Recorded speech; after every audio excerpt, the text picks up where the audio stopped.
broadcast. My name is Irene Muchuma. On sign language interpretation, we have Brian Muraru. It is the 10th day of the month of August 2023. We are having a meeting by the National Assembly on a Health Committee in the county of Nairobi. My colleague Abdi Aziz Hashim is on that bit. But for now, let's interact on all our social media platforms at KBC Channel 1.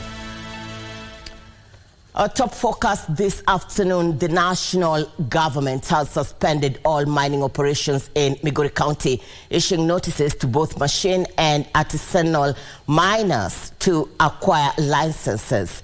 In a crackdown led by county, the Commissioner David Gitonga and Regional Mining Director Joseph Boiwo, the mines were shut down pending the issuance of licenses amid concerns on the safety of the miners.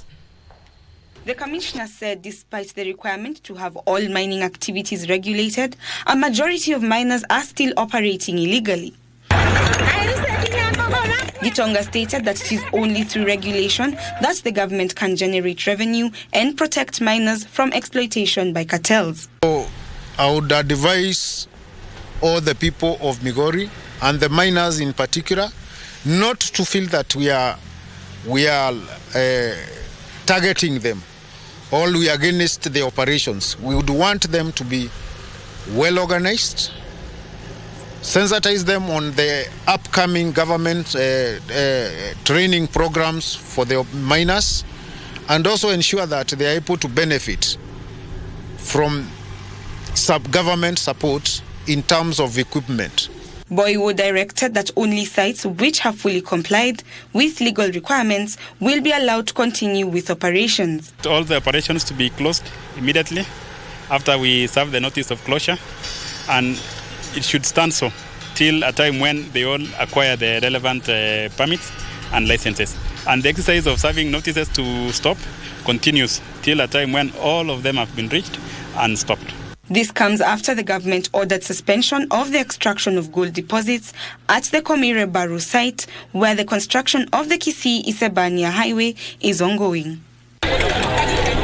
Rongo residents scrambled for the valuable stone along the highway, halting road construction works. Joan Junge for Lunchtime News.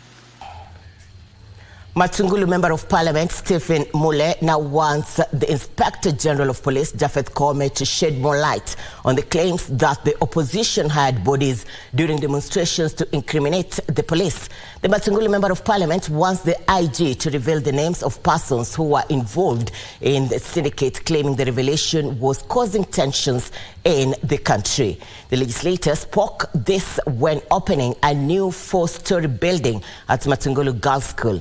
The facility comprises 18 classrooms. 10 Constitution to allow this country to be democratic. And don't imagine because you are IG, you are going to take us back to the dark days. Give us the names. We deal with the perpetrators of hiring cops. You have not even told us how Kenyans were killed in Shakaona. When we wanted to go there as leadership, you blocked us. You may be the killer. And we want to be firm as Kenyans. We have decided we require a peaceful country. That's why we have agreed on peace talks to start today. Residents of Tuala, Kajiado East constituency have raised concerns over the safety of the standard gauge railway SGR following massive vandalism in the area occasioned by a ready black market for scrap metal.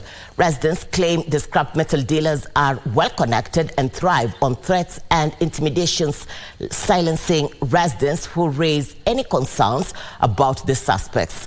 Area Chief Wilson Kaloi says rogue dealers handling stolen materials are encouraging criminal gangs to terrorize residents, adding that administration officers are working hand in hand with security agencies to tame the rampant vandalism.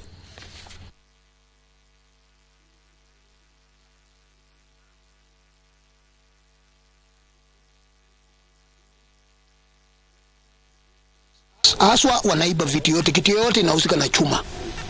Kitu yote kama ni waya, nini yote, hiyo ndio inaibwa. Alafu kiatu kitu kama karai yote hapo yote hiyo inaibwa tu hivyo. Vitu yote inahusika na scrap. Na iwe chuma nini yote hiyo ndio vitu wanataka sana. Gari kubwa hiyo. Sasa wakimaliza hii lazima wataenda kwa hizo. Na hata wakisikia wanaiba hiyo lazima ni hawa tu, ni hiyo group wanafanya hiyo kitu. Na dawa tu hiyo kitu ipigwe marufuku ikiwezekana. Hiyo security ya railways kwa sababu nilikuwa nimetumana kuwaita naonanga wako Ngong ili tuweze kujua, kwa sababu tukiachilia kidogo hivyo hiyo kitu itakuja kuwa vandalized na ni kitu mbaya sana, kwa sababu hiyo ni mradi mkubwa sana wa serikali yetu ya taifa ya Kenya. The Ogiek community from Koilot, Nandi County wants the government to implement the judgment that was made by the Arusha African Court in 2018, which allowed the community back to their habitat, the forest. Speaking during a visit to the community, National Land Commission member Esther Murugi said that the government is currently verifying the names of members of the community for easy and transparent resettlement. Tulikuwa naishi huko, tulisaliwa huko mpaka mwaka wa 1981 June tukafukuzwa.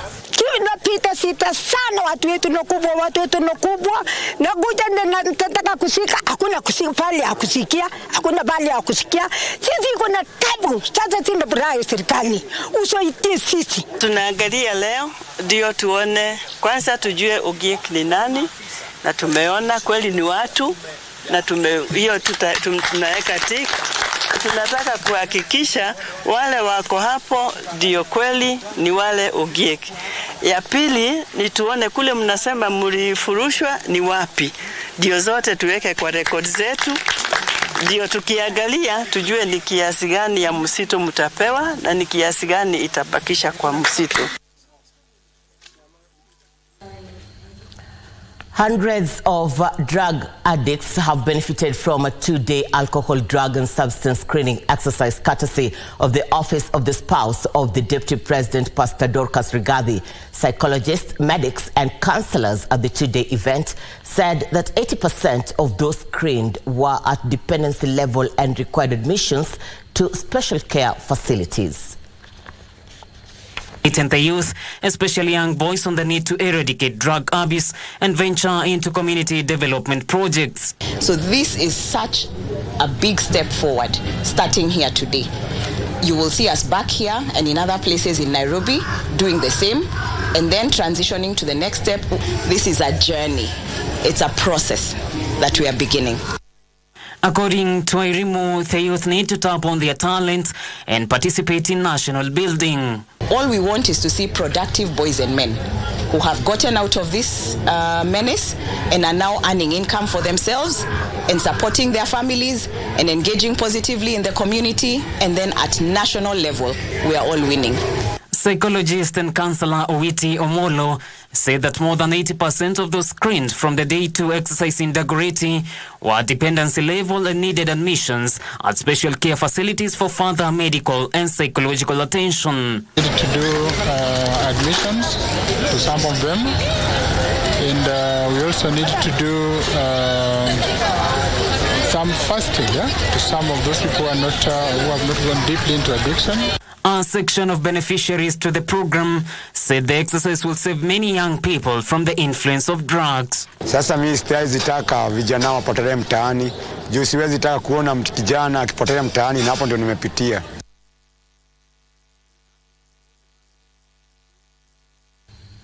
A section of Kiambu residents have expressed mixed feelings on the gains made following the advent of devolution 10 years ago, whereas a section of the residents have hailed devolution for enhancing development at the grassroots. Others have faulted subsequent leaders of allegedly failing to instigate development projects, enhance infrastructure, as well as improve services in health, agriculture, education, and the business climate. Here now are the views of a certain group of residents ahead of the start of the Devolution Conference, which the country is marking a decade since the start of devolution.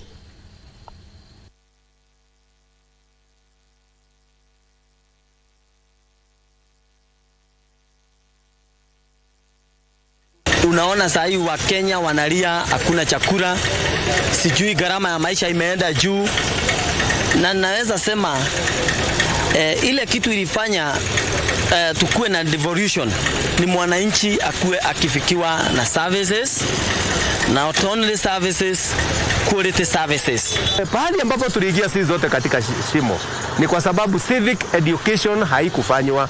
Kwa hivyo watu wengi walichukua hii new constitution wakaendeleza ile ya zamani ndani ya hii mpya. So tuna changamoto nyingi. Hizi files ambazo nimebeba ni za kwenda kuchallenge mambo kama hayo. Ile devolution tulikuwa tunatarajia sisi hatuoni. So sisi kwa Kenya tunaona kama it was not live. Kenya ni kama haikuwa imefika, ama wakati wa kupata devolution Kenya haikuwa imefika. Tuko so congested mpaka watu wengine wanahusia kwa barabara. Imagine hata saa zingine magari zinatupata kwa barabara. Hata sio kupenda kwao juu wamekosa mahali pa kuhusia. Tuko populated sana, Kiambu tuko wengi. The government has rolled out a nationwide program to register all tuk-tuk operators in a bid to streamline operations in the sector. Mombasa County Commissioner Abdirazak Jaldesa, who met with tuk-tuk operators for a consultation meeting, said the move is aimed at weeding out criminals posing as operators to rob unsuspecting clients. An increase in reports on criminals posing as tuk-tuk operators prompted Mombasa's top security team to meet with tuk-tuk operators to chart the way forward in improving security of passengers using these services. The meeting agreed to streamline operations of the sector to assist the public easily identify operators, promote peace and also improve the transport sector in the region. Led by Mombasa County Commissioner Abdirazak Jaldesa, they agreed to register all operators to weed out criminals following complaints from passengers robbed by persons posing as tuk-tuk operators.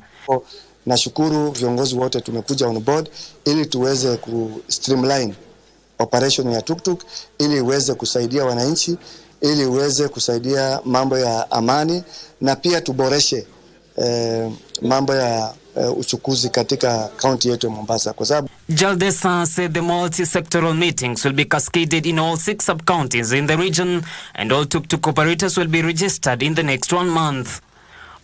Kutoka hapa tutaenda katika sub-counties zote 6 na tutaeleza wale wengine kwa sababu lazima tukue na public participation. Tutaeleza wale wako kwa stages na viongozi wao ili waweze kusajili baada ya mwezi moja. Kutoka pale sasa tutazungumza mambo mengine. On his part, Chairman of Mombasa Tuk-Tuk Operators Benjamin Ochwango lauded the move, pledging to work closely with the government to bring sanity to the sector. Tembea, tukimaliza hii exercise itakuwa kila mtu usalama itakuwa sawa, na wale wahalifu tunataka kuwatoa nje kusudi kubaki wale wachache. Tusiwe na wale wachache ambao wanaharibu sekta ya tuk-tuk. Kwa hivyo tukubaliane wote, dereva aingie kwa chama, mwenye gari akubali kuwa kwa chama. Ndio serikali ikitaka mwenye gari itapigia chama. Almost over 17,000 tuk-tuks are operating within the coast region. Samburu County Government has initiated a relief food distribution program which will reach out to the most affected families by the ongoing drought in the region. Samburu County Women Representative Pauline Lenguris noted the program will relieve locals who mostly depend on livestock as a means of livelihood. Speaking during the relief food distribution exercise, Samburu County Women Representative Pauline Lenguris lauded the national government's effort in alleviating challenges posed to locals by the prolonged drought in the region. Nashukuru sana waziri wetu Miano pamoja na PS wetu ambaye ametusaidia sana kutupatia chakula katika hii county. Wiki iliyopita nilikuwa sehemu za Wamba, tumepatia wote chakula, na wakati huu niko hapa katika wadi ya Marala, na watu kweli nimeona watu wako na njaa. Lenguris further noted that the exercise will give priority to the most vulnerable groups in the community, including the elderly and people living with disability. Wakati tuko na shida ya njaa, wale watu wanaumia zaidi ni watoto ambaye ni under 5 ambaye wana suffer juu ya malnutrition, na tunajua wengi sasa wako na hiyo shida, lakini pia tumejaribu kulete wale stakeholders organizations ambayo wako hapa Samburu kama Nawiri na wale wengine. Tunasaidiana sana kupitia hata idara yetu ya afya ili kuweza kuintervene kulete programs ambayo itaweza kusaidia watoto. Locals welcomed the initiative, further calling on the government to hasten in releasing more food and the cash transfers to the elderly. Tunapitia changamoto sana kwa sababu sio wote wanaweza enda kufanya kibarua, sio wote wanaweza enda kazi. Sasa sisi tumepitia changamoto sana kupitia mambo ya chakula. Tunalilia serikali atuongezee yale, tena iongezee kama gunia 200 ndio naweza kutosha hii watu. Ya pili, kuna pesa inasemekana namba 2 phase 2. Sisi hatuoni hiyo pesa, ilikuwa inasemekana phase 2 tarehe 8, mpaka wakati huu hatujapata hiyo pesa. John Kahiru, Lunchtime News. Families from Kakumba village, Ugenya in Siaya County are demanding answers after 3 youth were victims of mob justice. The trio, who are nursing serious injuries, are alleged to have been descended on by residents accusing them of criminal activities. The victims' families are accusing the area county assembly member of instigating the attack, an accusation that he has denied. The irate family members of the 3 young men, James Ouma, Samuel Ouma and Israel Owino, aged between 18 and 20 years old, are demanding justice following the attack on their kin on accusations that they were behind a spate of criminal activities in the county. The victims who narrated their ordeal are accusing the area member of the county assembly of being behind their misfortunes. Jamaa alikuwa ananipiga na mimi nakimbia, kwenda kunikata nikakimbia. Sasa nilienda hadi police station. Ama polisi wakasema ati umepigwa, ulikuwa na makosa gani? Mimi nikasema nimepigwa lakini hakuna kenye nilikuwa nimefanya. Ama polisi wakanichukua wakanipeleka hosi. Kufika Sega tuligongwa. Mimi niligongwa hii hadi kapasuka na huku pia hadi kapasuka. Na sikuwa ninajielewa vizuri. Sasa mimi kenye naweza sema serikali atusaidie. Mimi sioni kama serikali anaweza tufanya hivi. The area member of the county assembly has however denied the accusations, even as the families maintain the innocence of their kin. Vile nitatoa mtoto wangu kwa hospitali sijui, vile nitapata pesa ya bili sijui. Sasa nimeomba serikali anisaidie. Opicho Chemtai for Lunchtime News. All right, the Porridge for Education program that is currently being piloted in the 3 counties of Isiolo, Samburu and Garissa by the government has been hailed as a major game changer in the enrollment and retaining of pupils in schools. Speaking at Mwangaza Primary School in Isiolo County during an assessment tour of the program, various stakeholders who have partnered with the Ministry of Education to make the initiative possible said that there was need for it to be rolled out across the country. The program is currently being piloted among grades 1, 2 and 3 learners. We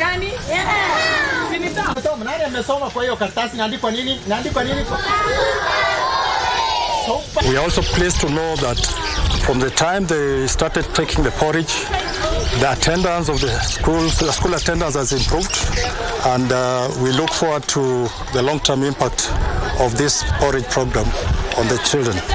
We need this product to be consumed by early learners. We need this product to be nutritious. We need this product to ensure that the development is consistent. And if we don't do it at this early age, then it doesn't help them later on in life. What I have realized was that there was that retention of the child in the school. Forget about attendance. Students, those children were not ready even to leave the school compound.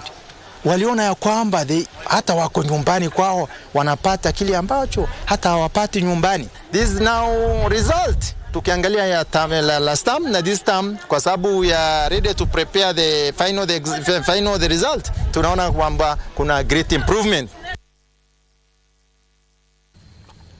Angry protesters barricaded the Devki Kaninie Joska Road at Kaninie Shopping Center in Machakos County for more than 10 hours over the poor state of the road Police were forced to lob tear gas to disperse the protesters, who included residents, traders and boda operators. The protesters say the poor state of the road has paralyzed transport and led to an influx in road accidents along the road. They are now demanding the immediate repair of the road to facilitate free movement of people and commodities.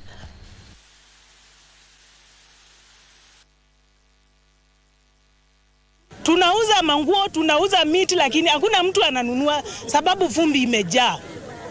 Tunakoa usiku na mchana. Tafadhali tunaomba hii message ifikie gavana wetu. Wafanyibiashara wenye magari wanasema wao wamelipa cess. Kwa hivyo kama wamelipa, naye county iwajibike. Tutumiwe wataboza, maji ni ya free hapa Mtoathi. Wachote watu wetu waweze kuishi mzuri. A platform has been launched to allow blue-collar workers earning between 100 and 450 shillings a day access their salaries before payday. The platform, launched in partnership with the Bill and Melinda Gates, will also enable them access credit services based on their credit history to access loans with longer repayment periods. The theme of the launch was win-win, optimizing blue-collar employee welfare and productivity. 50 million Kenyans, about 18 million Kenyans actually have jobs, and out of the 18 million Kenyans who have jobs, about 80% are blue-collar workers. So the highest percentage of our workers today is actually blue-collar workers. Okay, so financial instruments are there to ease out life for people. But today, it's only probably the top of the pyramid that can have access to mortgage. So we in Seamless, sitting on all the payroll we sit in, it's like, how can we innovate around all of this data to help make this kind of things affordable for everybody? How can we use, for instance, the numbers that we aggregate to say, how can we use this to bring down price of food for people? So it's not really just about credit. It's about how can we improve the lives of hardworking people. And really, they turn the wheels of the economy all the time. Yet they find themselves excluded from a whole lot of credit, formal credit. Those of you who are bankers in the room will know that a lot of credit does not go to this sector at all. In fact, if it does, it's only through employment. Overall, access to credit is a big issue. So I think that's one thing that's a big struggle. But then within the formal employment sector, we have a mere 2.6 million people employed, right, in the formal sector here. This is for Kenya. And I think they find themselves in a sector where they can get credit, but it's becoming more and more difficult. So even funds could end up in a SACCO account. Right? So we're going to offer the employee choice of which store of value their monies end up, right? And that also enables them the flexibility, particularly working with Seamless HR, for them to be able to determine on a month-on-month basis where the money's salaries goes to without having to go to their employer to give the employer instructions.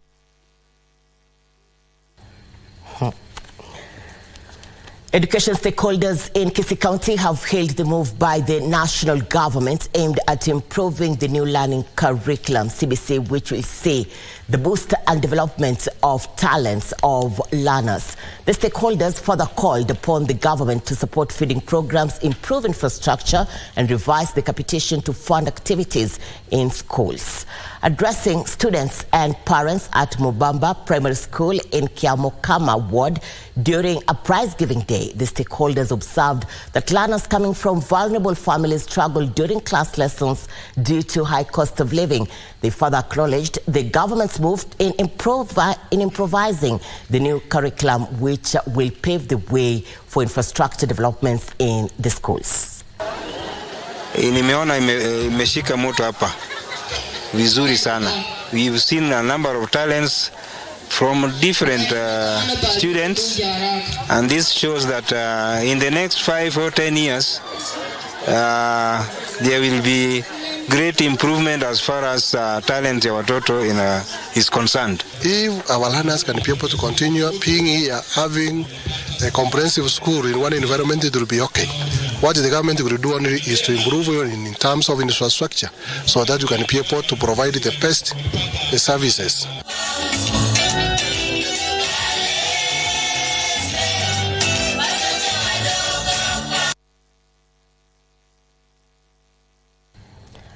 Glad you're watching Channel 1 on our social media platforms. Edna Mwango, Joel Mwangi, thank you for keeping it.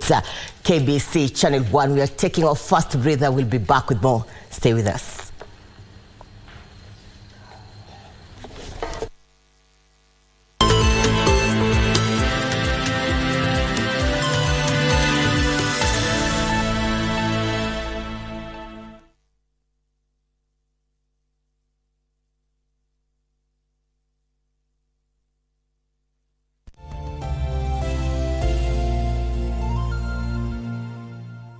Kiswahili kitukuzwe. Kazi bora tunataka na heshima na nidhamu.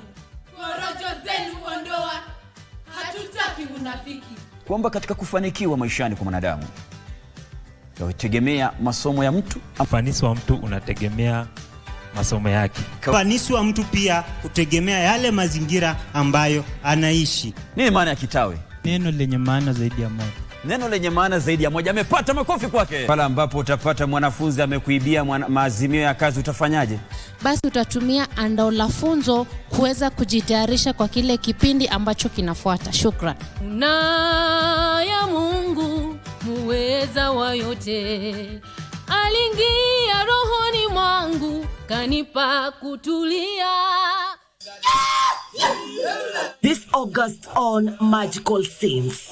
A big number of wildlife migration than there before. It started on the 14th of July. So I can tell you that the season is looking pretty good. A combination of wildlife and cultural tourism. Sasa ni culture yanaonyesha nguo ya Maasai. Magical Scenes only on KBC Channel 1.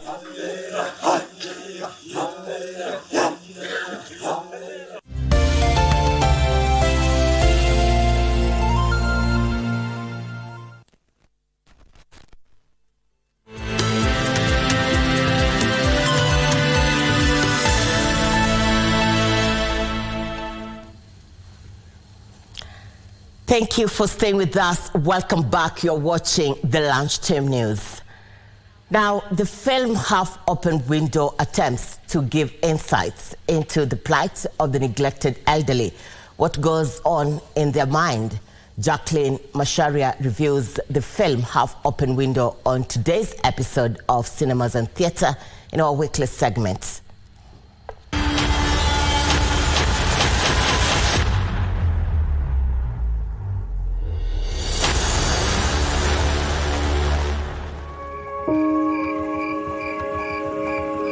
I'm scared, Martha.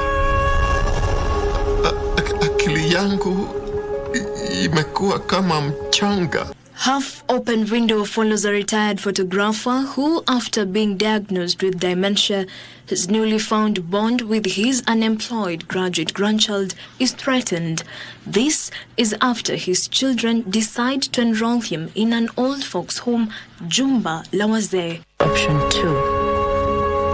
You go to a country and find the title deed. People should have decency towards like the aging community, the aging, like the old people. We just need to see them as people, and we need to care for them and make sure that they are not just healthy, but they're also happy and they feel fulfilled and they feel welcomed and they feel loved in the society and they don't feel neglected. Directed by Omar Hamza and produced by Margaret Washera, the film Half Open Window was differently casted, with the normal calls for auditions not part of the casting process. The production was a success, despite shooting in a cold location. Normal times we call for auditions and we tell people to send in auditions, but for this one it was it needed a lot of, I don't know, to be a bit keen on who it is we were casting. The main character, Irene, is a very old person. So working with a very old veteran in the industry and a very old actor was interesting to say the least. He's the oldest person I've ever worked with, and again, a very huge learning experience, a very huge moment for growth, both for me and hopefully for him as well. The film has so far won a few accolades, including at the recent Zanzibar International Film Festival. So we've been fortunate enough to be nominated to 2 film festivals, the first one being Uganda Film Festival, and the second one being Zanzibar International Film Festival, where we won Best East African Film and Best Actor awards, which has been very fulfilling and very interesting. It has been slipping away. Soon, hakutakuwa na kitu chochote. I think it's an interesting time to be an African filmmaker because there's a lot of change, there's a lot of opportunities, and for those who are ready, change is coming, and good change, yeah. Half Open Window is commissioned by Africa Magic. You can watch it on Africa Magic Movies. It's also doing a festival run, so maybe one of these days it will come onto a festival. What the mind can't remember, the heart never forgets. Jacqueline Mashara for Cinemas and Theatre.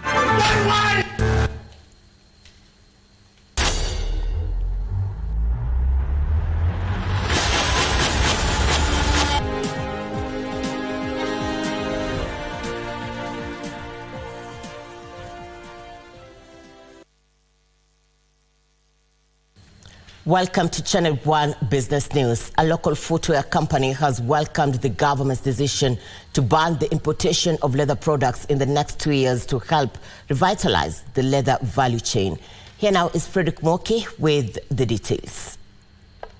The government has identified 9 key value chains under the bottom-up economic transformation agenda, namely leather, cotton, dairy, edible oils, tea, rice, blue economy, minerals and building materials has been key to revitalize the economy. The government has announced plans to ban the importation of leather products to protect local industries. The move has been welcomed by footwear company Umoja Shoes Kenya Limited. The firm's managing director, Sam Zaman, has asked local institutions to support local industries by buying locally manufactured goods and to make timely payments after supply. The competition is from the Chinese, who export to Kenya. They're grossly undervalue, and I think the government has a soft corner for imports from China for reasons better known to them. Zaman is concerned about poor livestock keeping practices that compromise on the quality of hide and skin, will ultimately affect the quality of leather products. Getting this leather out from the country without being processed, it's better to produce and have more value, and more value earn more. I think this is a very good point because we find little bit of difficulty in sourcing leather because there are not too many tanneries available. Frederick Moki for Lunchtime News. The government has signed a deal for construction of 4,500 housing units in Shauri Moyo B, Nairobi County, at a cost of 18 billion shillings. Housing Cabinet Secretary Zakaria Njeru says the government plans to facilitate construction of at least 200 housing units per constituency.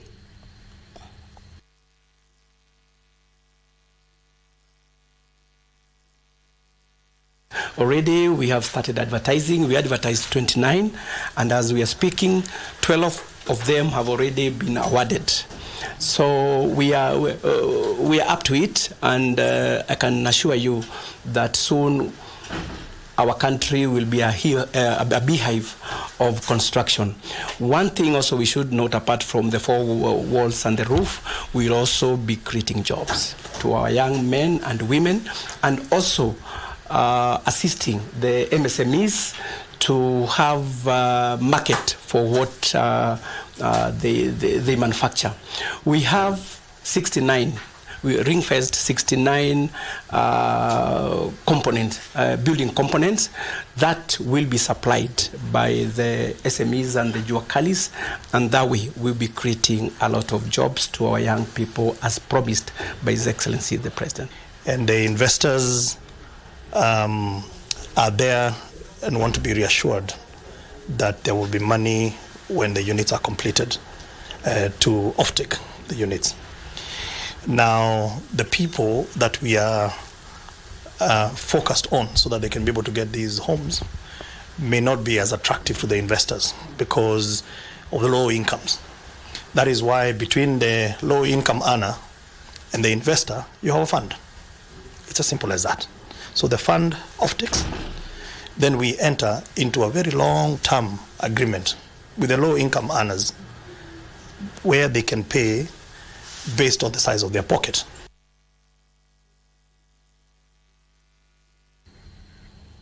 Now, youth in Makueni County who have undergone an 8-week life skills training under the Ujuzi Teke Teke program have been issued with startup kits to start their own businesses. The 93 apprentices were attached to established craftsmen for on-the-job training to equip them with industrial skills. Makueni County Governor Mtula Kilonzo Jr. said those who successfully complete the training will be offered with tools to empower them to be entrepreneurs. Tumesoma for 2 months, tumefaulu, tumeshukuru sana kwa hii siku ya leo. Tulipopigiwa simu, in fact tulifurahi sana. Hatukujua kama hii siku itafika. Kwa sasa nina furaha tena sana kwa kuwa nimepata ya kwangu yenye sasa sina mtu wa kuniambia fanya hivi fanya vile. Mimi naamka mwenyewe, najituma nijisaidie mimi mwenyewe. Katika mwaka uliopita tulitenga ilikuwa milioni 20 kufanya kazi kama hii ili kuhakikisha vijana wetu wanapata ajira. Badala ya wao kutusumbua wakitafuta kazi ama tuwaandike, tumeanza mpango wa kuonyesha kwamba tunaweza kuwapatia mipango ambayo wanaweza wao wenyewe kujiwezesha.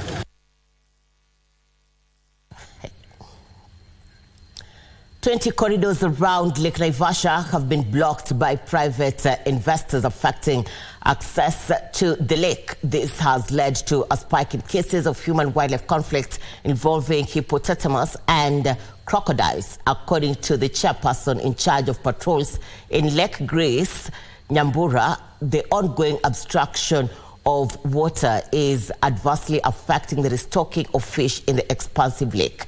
The fisher folks now want the Water Resources Authority to intervene and stop the blockades. Around 20 corridors around the lake have been blocked by investors, and this has affected services in some beaches and seen an increase in cases of human-wildlife conflict. Serikali na kupitia WRA ni vizuri wajua ya kwamba kuna illegal obstruction ambayo inafanywa ya maji, na katika ile illegal obstruction bado fingerlings zinapitwa nazo. The project manager, Center for Transformational Leadership, Peter Rono, attributed the rise in conflicts around the lake to poor management skills and unfulfilled political promises. And by having a proper management of the lake, we can see the conflict subsiding or going down in terms of how we share the resource that we have at the county. So this forum has been made. Rono said that the lake has a lot of potential to support area residents, adding that the issue of corridors and illegal fishing could be solved amicably. The chairman of Kamere Landing Beach, Daniel Onyango, is also blaming double taxation by the county and national government as part of the challenges facing the lake. Onyango says sales have also gone down and they cannot afford to pay licensing fees to both the national and county governments. Tunaomba county waende walewane, hata kama ni kotini yani kama wapi walewana, sisi tutareceive ile report ambayo watatuletea. According to the fisherfolk, water obstruction is killing thousands of fingerlings every day, leading to the sharper drop that has been worsened by the cold weather. Policy change in government processes and a review of the tertiary education system are needed to help the youth develop necessary business management skills. Dow Africa Public Affairs lead Mumbi Kega says the lack of understanding in business management is denying the youth critical investor funding even at the pitching stage. Analysis by market watchers indicates that at least 7 major Kenyan-based startups have gone down in under 1 year. Most of the challenges have been attributed to the poor grasping of business models, especially at the stage of seeking capital. The education system is just not supposed to instill knowledge. It's supposed to prepare you to defend and to go, engage and socialize in the community. So how do you become a person who can be able to socialize and engage in the community? and also defend the things that you're doing. Government intervention, because all the work that we are doing is really social services. It's the work that government ought to be doing.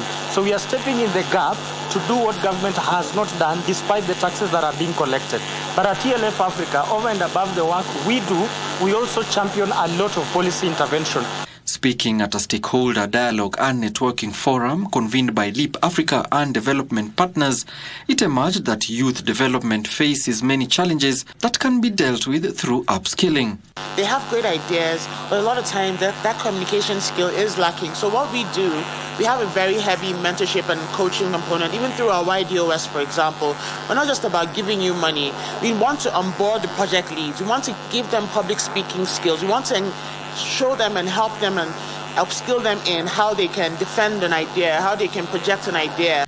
Development partners are also calling for partnerships and change in attitude amongst community-based organizations in a bid to empower the youth. Supply is diminishing.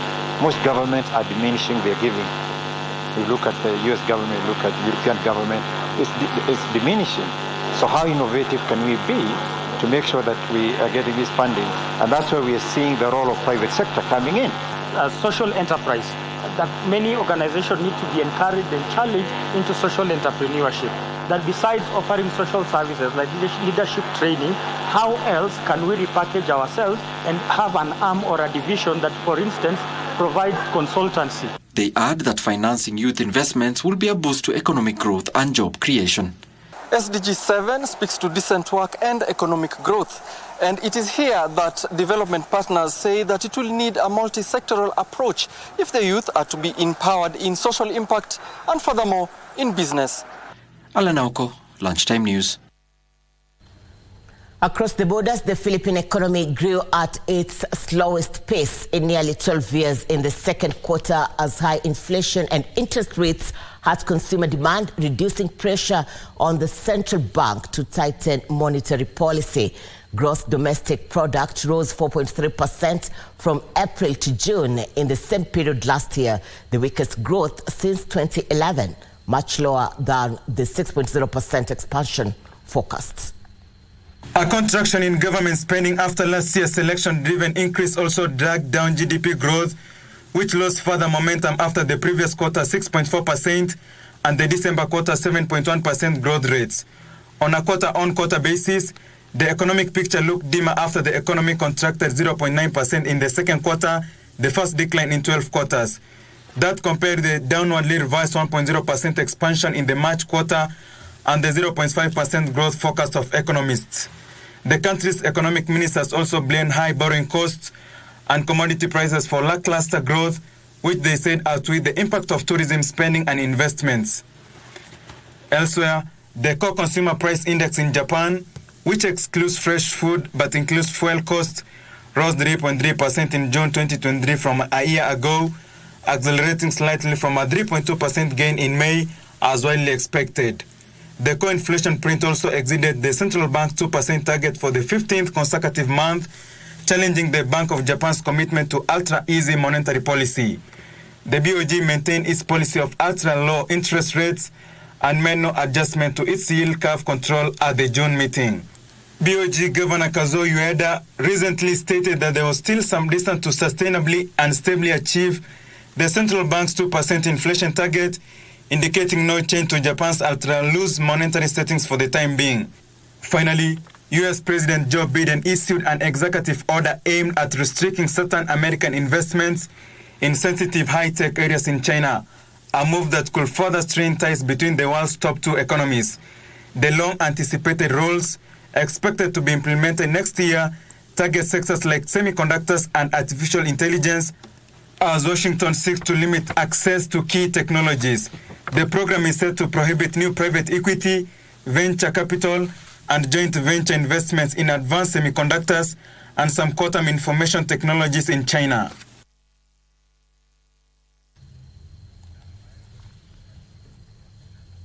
All right, Kenya has signed agreements with additional multilateral lenders in efforts to reduce its domestic borrowing from 586 billion shillings to 316 billion shillings.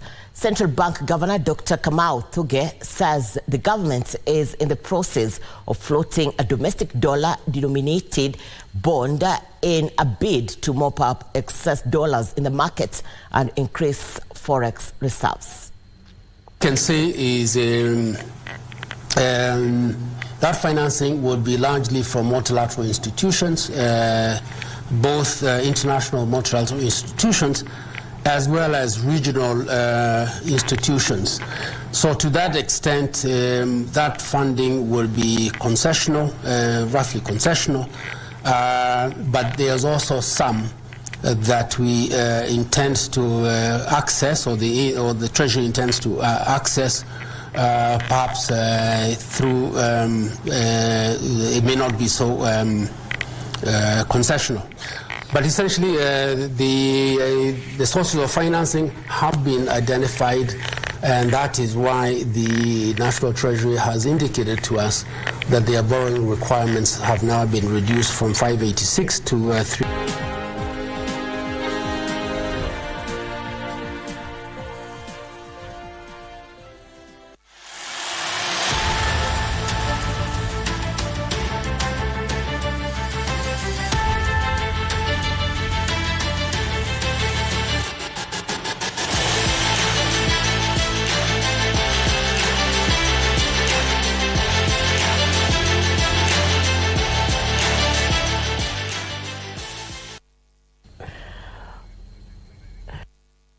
To Channel 1 Sports, Rangers took a vital step towards the Champions League group stages with a 2-1 victory over 10-men Servets at the Ibrox Stadium, while Panathinaikos also edged out Marseille 1-0 in Anthes. Meanwhile, Benfica beat Porto 2-0 to clinch the Portuguese Super Cup at the Aveiro Stadium. Scottish side Rangers beat Swiss side Servets 2-1 in the Champions League group stage qualifiers at the Ibrox Stadium. A spot kick after 5 minutes from captain Marcus Tavernier put Rangers in front. Then Siri Desas grabbed another to put Rangers 2 goals ahead within 15 minutes. Good run. Here's Barisic. Rangers looking for another.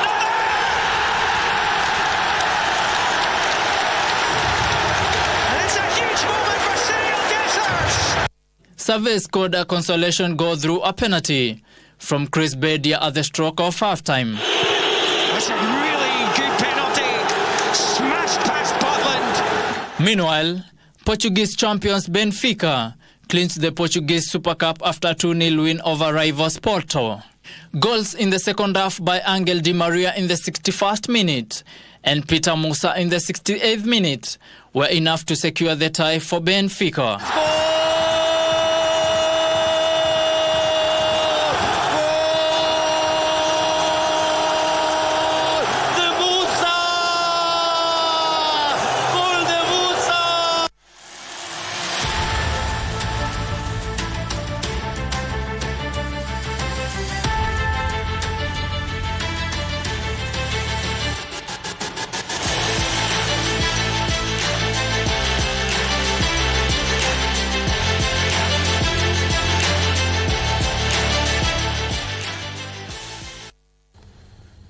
And on that note, we come to the end of Channel 1 Lunchtime News. Thank you for your time. Thank you for your feedback on our social media platforms. Thank you for your company too.